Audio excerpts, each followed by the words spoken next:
Nah itu kita tertibkan, yang terakhir muncullah ini yang sempat viral di media sosial, pengamen yang berbusana adat Bali. Iya. Apalagi ada sinyalemen terakhir belakangan kan ada penggeraknya ini. Nah, Seakan-akan ada cukongnya. Ada Nah cukong. inilah yang kami sedang pelajari, sedang kejar ini. Kalau memang betul itu ada yang paginya kan ada yang drop ya di Iya. satu tempat, sorenya ada yang jemput. Nah ini tinggal kami melengkapi alat bukti saja dan mengejar orang-orang siapa itu yang memerintahkan.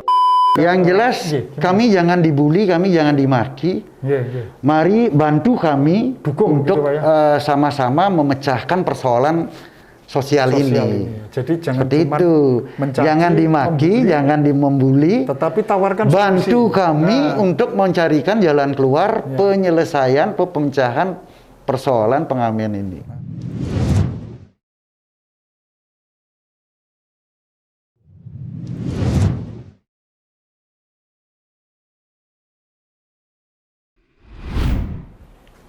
Hai Tribuners, jumpa lagi dengan saya Sunarko, pemimpin redaksi Tribun Bali, di acara rutin kita mingguan Bincang Tribun Bali. Kali ini kami akan menghadirkan narasumber Kepala Satpol PP, Ya. Satuan Polisi Kepala Pamong Satuan Praja, Polisi Pamong Praja Kota Denpasar. Denpasar ya, Bapak Dewa Gede Anom Sayoga. Ya. Selamat datang Pak Dewa. Iya, terima kasih. Sayoga di studio kami di Tribun Bali. Tribuners, pada kesempatan kali ini kita akan membincangkan atau topik perbincangan kita adalah tentang gelandangan pengemis, pengamen yang saya kira Tribuners ya kalau berkeliling atau berkendara atau berjalan di sejumlah tempat di Kota Denpasar, khususnya di lampu-lampu merah, pemberhentian di lampu-lampu merah, akhir-akhir ini tentu akan menyaksikan kok lebih banyak ya pengemis, ya terus pengamen, pengasong, ya di perempatan-perempatan lampu merah itu. Ya. Nah, kita ingin tanya ada apa ini? Ya, kami menduga memang bahwa dampak dari pandemi membuat orang kehilangan pekerjaan, gitu ya, membuat mata pencarian itu juga lebih sulit, sehingga mungkin ada juga sebagian atau sejumlah orang yang kemudian nekat melakukan kegiatan seperti itu. Tetapi apa memang demikian? Nah, ini kita perlu gali. Ya. Jangan-jangan ada penyebab yang lain gitu. Ya Pak Sayoga, Pak Dewa Sayoga. Jadi itu tadi Pak, kita menyaksikan ya, bahkan kami Tribun Bali beberapa kali memberitakan tentang operasi atau razia terhadap gelandangan pengemis ini. Bahkan yang terakhir ada fenomena pengemis meudeng ini Pak. Ya, pengemis meudeng ini, gepeng meudeng ini. Gimana ini Pak? Bisa dijelaskan kenapa seperti itu akhir-akhir ini kok lebih banyak sepertinya Pak? Baik, terima kasih atas waktunya. Om Swastiastu. Semoga pikiran baik datang dari segala penjuru, sehingga apa yang kita perbincangkan pada hari ini dapat membuahkan hasil yang baik untuk kita semua tentunya. Ya, membicarakan persoalan sosial ini, masalah sosial yang akhirnya mengarah ke gangguan ketertiban umum, seperti munculnya gelandangan pengemis, pengamen, pengasong, orang terlantar. Nah, itu sesungguhnya sekali pengamen, pengasong, pengemis, pengamen itu sebenarnya sebelum pandemi itu sudah ada ya. Sudah kita lihat muncul di beberapa kota besar ya, termasuk Kota Denpasar. Nah, kami di Denpasar ya untuk mengantisipasi dan untuk mencegah merebaknya persoalan sosial yang mengarah ke ketertiban umum, sesuai dengan peraturan daerah Kota Denpasar nomor 1 tahun 2015 tentang ketertiban umum. Di dalamnya itu ada satu pasal mengatur terkait persoalan itu.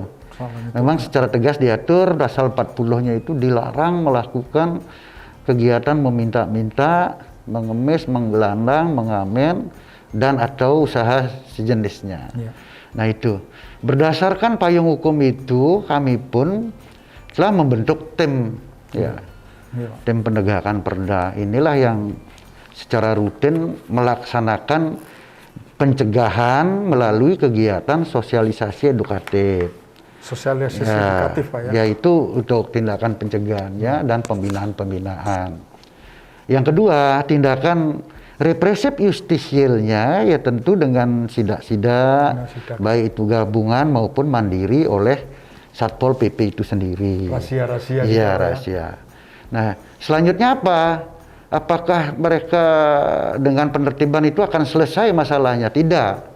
Ini pun juga memerlukan kerjasama serta koordinasi yang baik antar semua komponen. Baik di lingkungan pemerintah itu sendiri, dunia usaha, maupun masyarakat selaku pemeran utamanya. Nah itu, sebab persoalan masalah sosial yang mengarah ketertiban umum ini tentu tidak dapat diselesaikan oleh satu lembaga yang namanya Satpol PP saja. Di sini peran-peran semua pihak juga semestinya ikut terlibat. Utamanya kalau di lingkungan kami di pemerintah ya tentu dinas kesehatan harus turun. Dinas sosialnya yang memang sebagai leading dalam pemecahan keterlantaran sosial. Nah itu, memang SOP kami bila menemukan hal tersebut, kan kami tertibkan ya. Kami bawa ke kantor, di kantor kami bina. Yang pembinaannya ini memang kami sih berharap ada tindak lanjut pelatihan-pelatihan. Dan di Denpasar sendiri pemerintah kota kan sudah ada rumah pintar, ada rumah singgah gitu.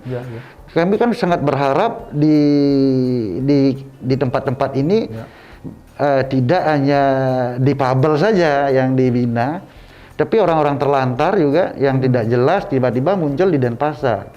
Pekerjaan tetap tidak ada, terus rumah tinggal juga tidak jelas tinggal di mana. Nah itu yang keterlantaran sosial ya. Memang sebelum yang terakhir yang viral ini dengan pengamen dengan berbusana Bali itu sebelumnya juga kan modus operasi itu bermacam-macam ya. Ada yang pura-pura invalid, cacat tubuh, itu menghilang, muncul anak pang ya dengan penampilan yang sangar itu. Anak pang kami tertibkan, berubah muncul menjadi manusia perak. Itu manusia sempat perak juga muncul. Apa manusia perak? Manusia perak yang ditulas dengan dengan silver. Dengan warna perak. Warna silver. Itu sempat muncul. Nah, setelah itu hilang, kita tertibkan. Jadi itu Silverman kalau. Akhirnya muncul manusia badut. Manusia badut. Ya, itu sering kita lihat di beberapa perempatan jalan di traffic light di Denpasar. Nah itu kita tertibkan, yang terakhir muncullah ini yang sempat viral di media sosial, pengamen yang berbusana adat Bali. Ini untuk maklum, tidak semua pengamen yang kami tertibkan yang pakai busana Bali itu orang lokal Bali. Tapi ada juga orang luar Bali seperti itu. Itu datanya itu data yang rupanya pinter siasatnya mereka. Mungkin itu supaya menarik simpati atau menarik apa namanya orang ini ya, orang supaya memberi gitu. Iya, menimbulkan rasa iba gitu kan, sama dengan itu. Contohnya sama dengan yang praktek yang tadi itu, yang pura-pura invalid itu. Mereka kan dengan mengikat kakinya seakan-akan putung kan itu, tangannya artinya sebetulnya mereka nggak cacat sungguhan. Nah, ada yang sungguhan sih memang ada. Tapi ada yang pura-pura. Hanya drama aja gitu. Itu seperti itu. Itu pun setelah kita periksa kan. Kita kan ada integrasi, ada penyidikan, ada pemeriksaan itu. Di sana ketemu seperti itu, persoalan-persoalan seperti itu. Nah, selanjutnya setelah mereka ditertibkan, kita periksa ya dengan tim ini sendiri. Mereka ini kan sudah mobile ya, dari tempat A ke tempat B, dari perempatan A ke perempatan B. Ya kami juga khawatirkan apakah ini pemapar atau terpapar. Nah, karena ini di ruang pembinaan kami, ini melalui kesempatan ini juga kami luruskan, bukan ditahan ya. Mereka nggak ada, kami kan lembaga pemerintahan, bukan lembaga peradilan, ada kewenangan untuk menahan orang. Tapi pembinaan kalau memang kami Pemdanya kaya kan tidak perlu pembinaannya di kantor, mungkin disewakan di hotel kan seperti itu. Nah, karena Jadi diamankan itu bukan dalam rangka ditahan. Ditahan, enggak, ini ya dibina. Nah, pembinaan ini kan juga kami datangkan dari pihak terkait juga untuk siraman rohani, mungkin rekan-rekan yang bertugas di Departemen Agama yang ngasih. Untuk kegiatan-kegiatan pelatihan sosialnya ya dinas sosial. Untuk pemeriksaan kesehatannya dinas kesehatan. Ya kami tugasnya kan tadinya hanya menertibkan saja semestinya, tapi ini kan kita coba juga laksanakan biar betul-betul manusiawi lah. Ya, kami juga berusaha sehumanis mungkin dalam penanganan itu, masalah Pak, sosial ini. Mereka itu antara sebelum pandemi dengan masa pandemi itu jumlahnya bagaimana, Pak? Ya kalau lihat data sih memang dari tahun-tahun ini kan fluktuatif ya. Sedangkan di data kami terakhir dari 1 Januari sampai bulan September kemarin itu sebanyak 273 orang ya. Dari berbagai pengasongnya, pengamennya, orang terlantarnya itu jumlahnya sekian memang. Nah dari 273 ini memang ada yang sudah diteruskan ke daerah asal. Nanti di daerah asal juga kan Pemda setempat juga meneruskan ke ke panti. Ada panti sosialnya panti itu. Sosial untuk seperti Banyuwangi, tempatnya di Kerikilan atau di daerah Situbondo sana. Nah itu ada. Nah sedangkan untuk di lokal Bali yang ini tentu pengembaliannya melalui dinas sosial. Tapi yang dari luar Pulau Bali ya karena kami ada kerjasama antara Satpol PP dengan Satpol PP di sana, Pak, ya di Jawa, khususnya di Banyuwangi itu kan ada MOU-nya, ada kerjasamanya, itu kami kerjasamakan. Jadi setiap nanti pelanggaran sosial ini seperti ini, memang kami tugasnya Satpol PP Denpasar hanya menyeberangkan sampai Banyuwangi. Untuk selanjutnya nanti pihak Pemda Banyuwangi lah yang meneruskan ke daerah asal yang dari Jember, dari Malang itu. Rekan kami yang di Banyuwangi yang meneruskan. Jadi jumlahnya 273. Dari Januari sampai bulan September kemarin. Nah, itu Pak, ada nggak Pak yang sudah sempat diamankan, diberi pembinaan, terus kemudian ketangkep lagi? Oh, yang lokal itu, yang khususnya yang gepeng atau pengasong yang asal Karangasem. Memang sebulan yang lalu datanya kan ada, fotonya juga ada kan di kantor. Jadi setelah diperiksa kembali ini orang yang sudah pernah kita kembaliin muncul lagi gitu. Ada yang kedapatan seperti itu. Tapi ada juga setelah kita pernah kembalikan ya tidak ada muncul lagi. Sudah cedera gitu Pak. Ya. Nah, itu dalam rangka pencegahannya seperti itu.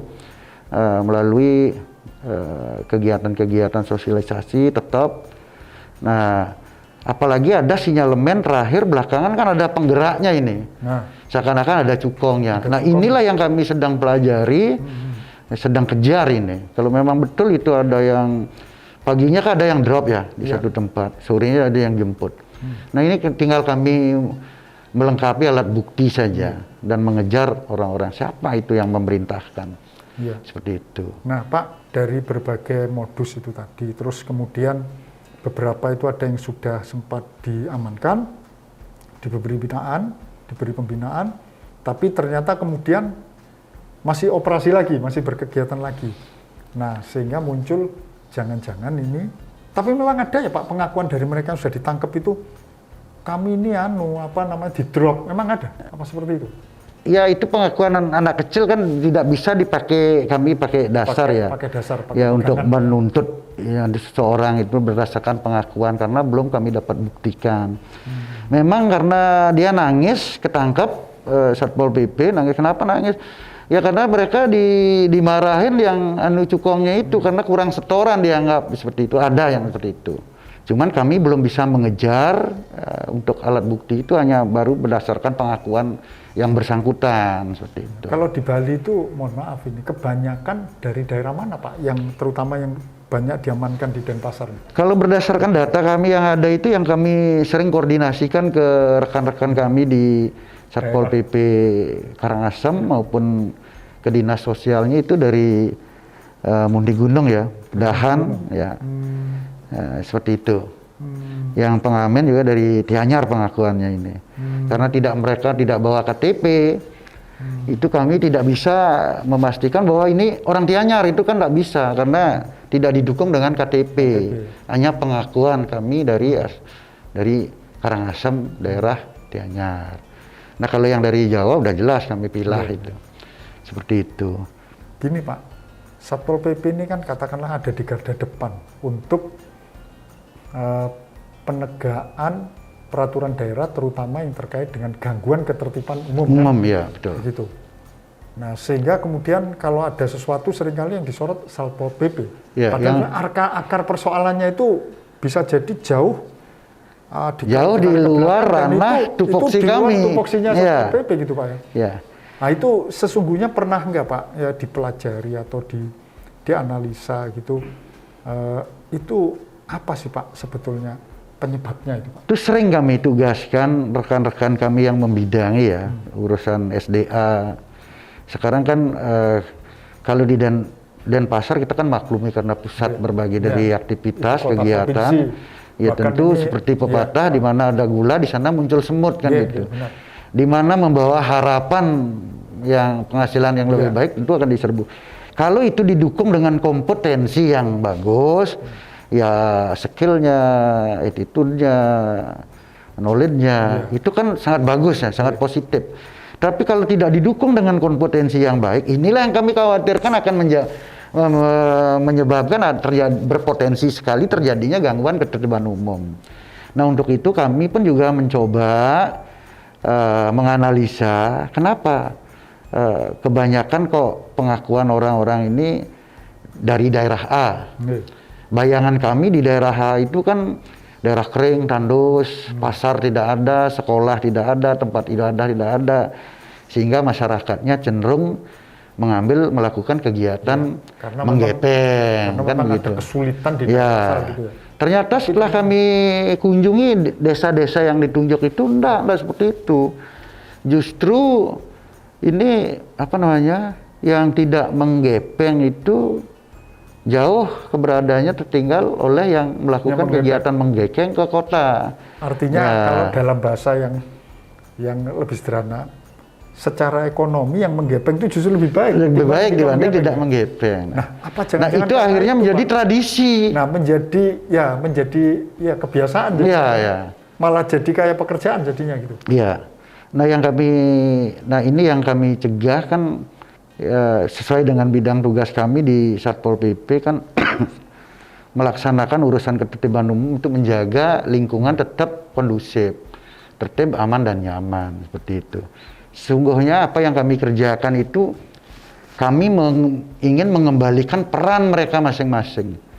Seperti itu. Kalau anak kecil ya tugasnya masih bermain, sekolah, ya itu kita kembalikan ke itu. Juga di samping itu kan kami mencegah sebelum ada kejadian dulu baru kami turun, nanti kami yang salah lagi. Kita kan mencegah. Nah ini anak kecil berkeliaran di ruas jalan yang lalu lintasnya cukup padat, inilah kami antisipasi. Ini kan sangat berpotensi terjadinya kecelakaan. Ya gangguan-gangguan ya dari estetika perlalu lintasan, mungkin masyarakat merasa terganggu, pengendara itu merasa terganggu. Nah kami sebenarnya menyelamatkan orang lain juga menyelamatkan dirinya. Nah seperti itu.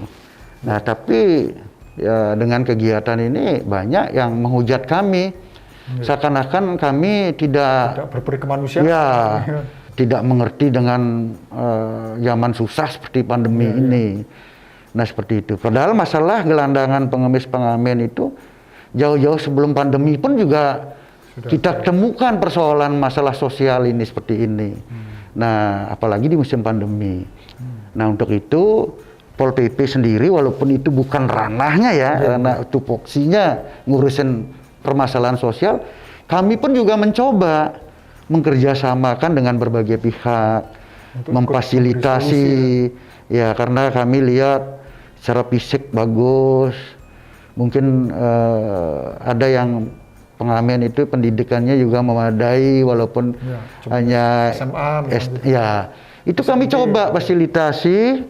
kerjasamakan. Kebetulan rekan-rekan kami punya usaha warung, kita titip di situ, mau nggak tampung ini jadi ya jaga warung kan.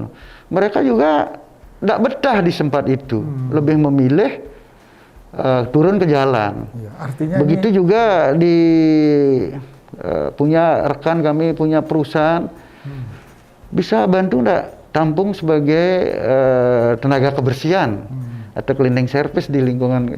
Oh bisa. Ternyata mereka juga kabur dari tempat itu. Mereka lebih memilih jalan instan untuk mendapatkan uang, turun ke jalan. Dengan muter sekian jam, hasilnya sekian udah dihitung itu. Masih lebih besar ya. Bekerja di warung itu, Pak. Ya, seperti itu. Nah, makanya itu, Pak. Jangan-jangan ini kemudian bisa menjadi watak, Pak. Jadi ini sudah menjadi... Nah, persoalan ini kan memang tugas kita bersama, tidak hanya menjadi tugas tanggung jawab pemerintah, khususnya Satpol PP, Dinas Sosial, atau Dinas Kesehatan, dan lain. Tidak, semua pihak lah. Termasuk Mari kita masyarakat ini. Termasuk masyarakat di lingkungannya itu saling mengingatkan. Nah, itu pengguna jalan, Pak, terhadap mereka, itu sikap sebaiknya itu bagaimana, Pak? Ya, kami tidak menganjurkan dan tidak menyarankan ya. Kalau Perda jelas-jelas kegiatan itu dilarang oleh Perda. Itu kan aturan. Kalau Perdanya memang itu perlu ditinjau, kan bukan tugasnya Satpol PP untuk merevisi.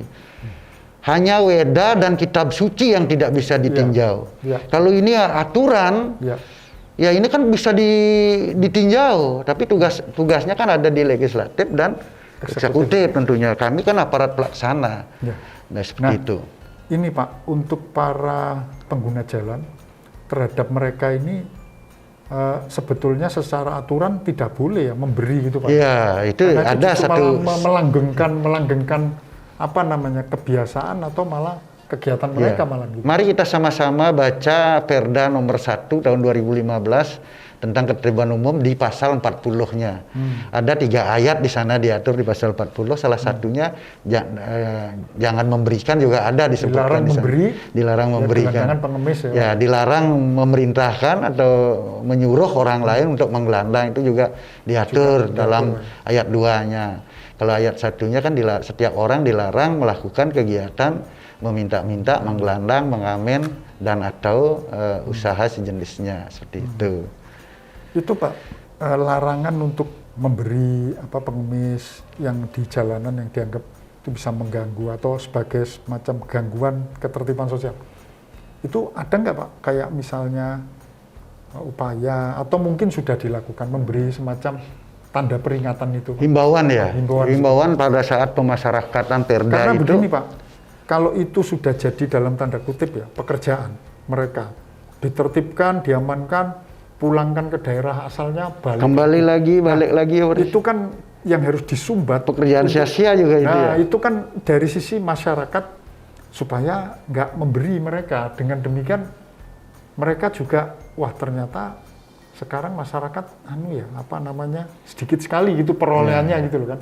Nah itu bagaimana mensosialisasikan itu? Nah itu persoalan-persoalan itu memang kan secara terus-menerus melalui calling pada saat petugas patroli itu sudah ada himbauan. Tapi kan diingatkan. Tetapi kadang-kadang di masyarakat kan penilaian beda. Nanti malah petugas kami yang disalahkan tidak paham dengan kesulitan musim sulit seperti ini. Padahal kami sudah berusaha bagaimana sehumanis mungkin untuk terus mensosialisasikan, mengingatkan ini. Ya agar tidak melakukan itu khususnya di ruas-ruas jalan yang cukup padat lagi kegiatannya. Seperti itu. Baik Pak Dewasa Yoga, saya kira cukup gamblang tadi yang Bapak jelaskan. Intinya adalah perlu ditekankan bahwa sebetulnya Satpol PP itu bukan melakukan penindakan secara hukum gitu penertiban saja. Iya, kami kan tugas kami dalam rangka pencegahan gitu Pak ya. Preventifnya itu melalui kegiatan sosialisasi edukatif itu. Kegiatan-kegiatan represif justisialnya melalui kegiatan-kegiatan penertiban baik gabungan maupun mandiri. Dan di sana pun juga kan ada proses pemeriksaan oleh PPNS itu. Ya kalau memang ketemu umpamanya cukongnya, ya jelas larinya akan dipiring. Itu kan juga tanpa disadari mereka sudah melakukan kegiatan eksploitasi anak. Ya. Itu tindak pidana, memang pidana, ya. bisa diteruskan gitu ya. Iya memang. Nah makanya kami gandeng dari pihak KPAI, kami libatkan juga rekan-rekan yang bertugas di perlindungan anak dan perempuan. Ya, jadi kalau Satpol PP melakukan penertiban itu mohon dimaklumi karena Satpol PP mengemban peraturan daerah. Ya. Dan kemudian sesungguhnya ini juga tidak bisa dibebankan diemban oleh Satpol PP sendiri sebagai satu instansi. Karena ini permasalahannya kompleks sebenarnya. Jadi ini harus bekerja sama, harus bareng-bareng gitu Pak ya. Itu permasalahannya udah jelas. Ini masalah sosial yang akhirnya mengarah ke tindakan atau terjadinya gangguan ketertiban umum. Dan ini tidak muncul di Denpasar saja, di kota-kota besar lainnya di Indonesia juga mungkin akan mengalami permasalahan yang sama. Ya, benar, Pak. Yang munculnya masalah sosial yang mengarah ke ketertiban umum, gangguan ketertiban umum. Nah, langkah apa yang sudah ditempuh? Langkahnya ya satu, dalam rangka pencegahan, ya melakukan kegiatan sosialisasi, ya kepada orang tuanya juga agar sama-sama ikut mengawasi anak-anaknya. Yang kedua, tidak hanya menertibkan saja, kita pun juga berusaha mencarikan jalan keluar, solusi. Ya, seperti memfasilitasi mereka-mereka ini yang kompetensinya bagus, nah dari segi fisik bagus, ya kita mencoba menyalurkan, tapi belum berhasil. Mereka ternyata memilih kembali ke jalan. Yang selanjutnya dengan kegiatan-kegiatan keterampilan, pelatihan-pelatihan lainnya. Di Denpasar kan ada rumah singgah, ada rumah berdaya. Ya, nah gitu kita masih koordinasikan, itu bisa nggak ini yang diberikan keterampilan seperti zaman dulu itu di tahun 90-an. Setiap pelanggaran sosial seperti ini kan dinas sosial yang punya kemampuan menjarit dibantu misalnya. Nah itu pernah itu dilakukan seperti itu. Nah sekarang ya karena keadaan masih sulit seperti ini ya pelatihannya ya seperti itu, keterampilan-keterampilan yang barangkali atau yang ikut komunitas barangkali kita titipkan di situ kan. Apakah ini kan kreasi, termasuk kreatif kan, kreasi seseorang. Ya kreasi sih kreasi, inovasi sih inovasi, tapi tempatnya yang keliru. Ya jangan di jalan yang padat dong, jangan di perempatan jalan. Cari lokasi yang bagus agar kami tidak disalahkan terus. Ini seakan-akan Satpol PP tidak manusiawi.